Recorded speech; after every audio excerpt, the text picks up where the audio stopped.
just unaware of who Shaka Musa Barashango is. Shaka Musa Barashango left us a valuable tool to go get our people. There was a quote that I read from Mali Mukebo Mali Baruni. And he said, what greater way to mourn a fallen soldier than to pick up a fallen soldier's weapon and push forward to carry it. Well, that fallen soldier is Shaka Musa Barashango. He made his transition, and this is what he left us with about 3 or 4 other books. All right, African people and European holidays. If you are in this room and you are still celebrating Christmas, Easter, and Valentine's Day and all that man, shame on you. You put your man in a fix, expecting him to wine and dine you and all this madness this coming February.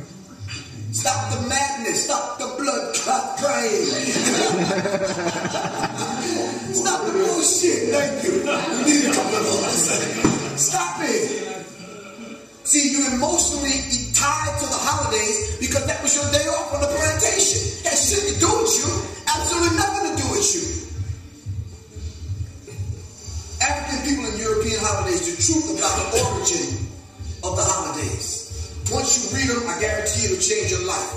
For example, let me just ask you some basic questions. I'm just throwing this out there before I start the slide presentation. Watch my language because the children here. Who is Saint Valentine? Excuse me? Well, his title is Saint, and his name is Valentine. But we need to know who he is before we start lending our energy. Before we start going out buying Hallmark cards and flowers, because you think you're going to get some sex that night. Stop. So I'm thinking if you understood who this dude was, all right, then we would say to ourselves, oh, let me put things in this proper historical perspective. Black as melanated people, we don't even celebrate this dude's life. Okay, so let's just say, just some points about St. Valentine. During that time, they outlawed marriage because he was envious of you, woman, not necessarily black woman. All right, because he was eating the hearts of his lovers. All right, so he would hook up with you, have sex with you, take your heart out of your body, some Jeffrey Dahmer shit, and then now he has affection for you. He would present you with the heart to show his dedication to you. This is why you give hearts on St. Valentine's Day.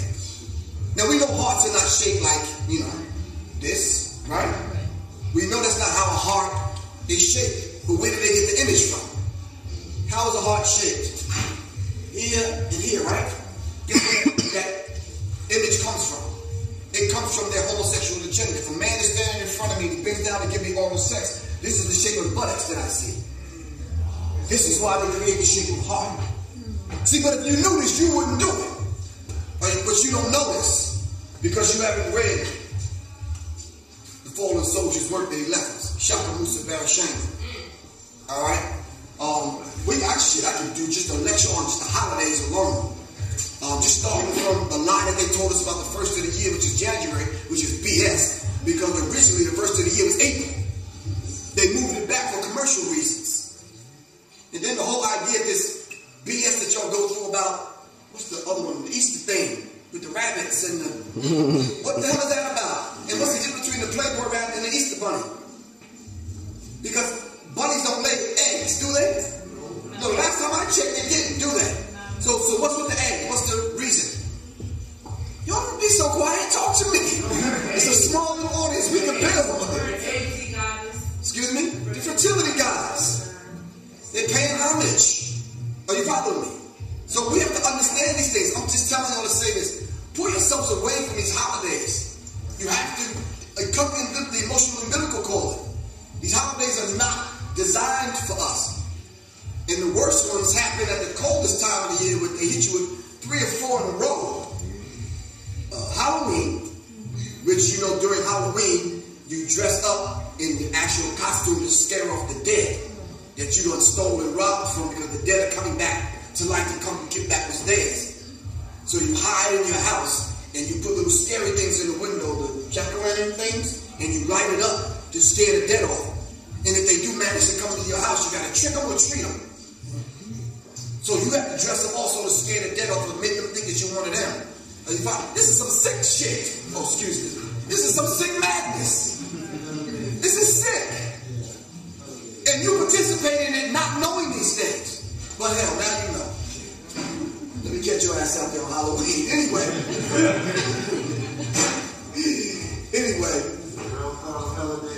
Exactly. But one day we'll just get together and we'll just go over all the holidays, and I'll put some slides together and I'll show you what it's about. We'll go into their history and we'll go into Barry Shango's work, and I'll show you. Brothers and the sisters that are in the struggle, I'm not trying to do a commercial for Rudy. He sells enough books. All right. This is his latest book. I have all his books, read all of them. The Iwa. You have to get this book. The reason why is because I think Black Dot talked about Facebook.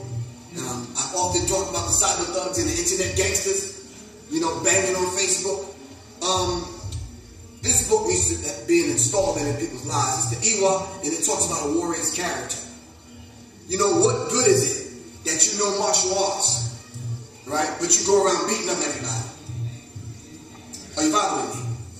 You have to have character and discipline. And this book, and it actually lists to you the guerrillas discipline, the warriors, and he took all those warrior scholars and put their work in there. I see a lot of people that wear the Che Guevara t-shirt, but they don't know a damn thing about Che Guevara. I asked one time to an audience, how did Che Guevara die? And everybody was like, looking at each other like, we don't know. The CIA killed Che Guevara. All right? It's really to understand these things about Che. All right? So he goes over and brings to light some of the warrior scholars and put them in this book, especially from the continent. But the book is called the Iwa, and it talks about character. In all that we do, we have to have character in doing it.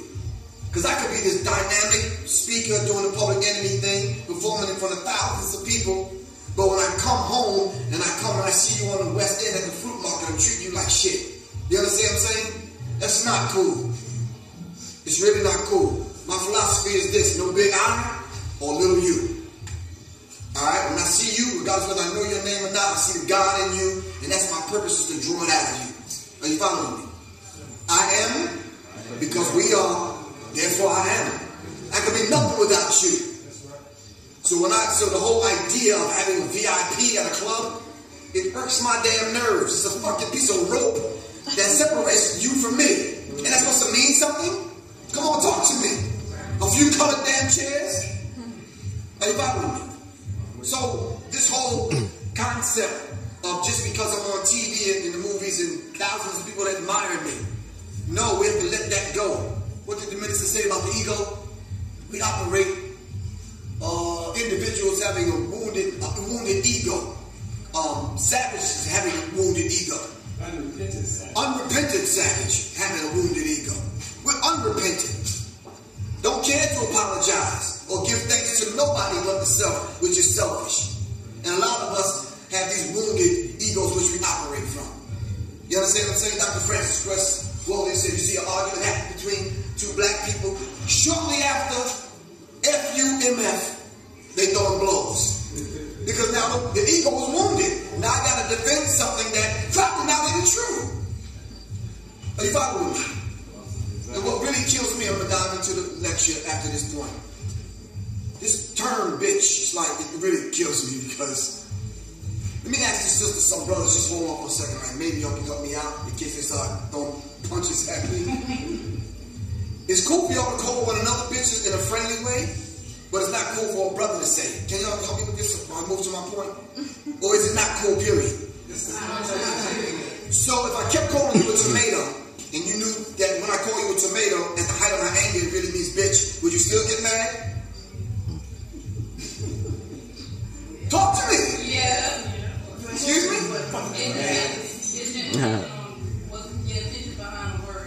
The intentions behind the word. So that means words have a frequency to them that actually has an effect on the human body. Is that what you're telling me? Good. Precisely my point. Now let me prove my point. If we don't speak English and this is not our language, the combination of words that we put together, do you think it affects us physically? How about if you take your son and you put him in front of the TV and he keeps hearing this term? Oh man, you suck, you suck, you suck, you suck, you suck. What does that really mean? Subconsciously. Sucks what?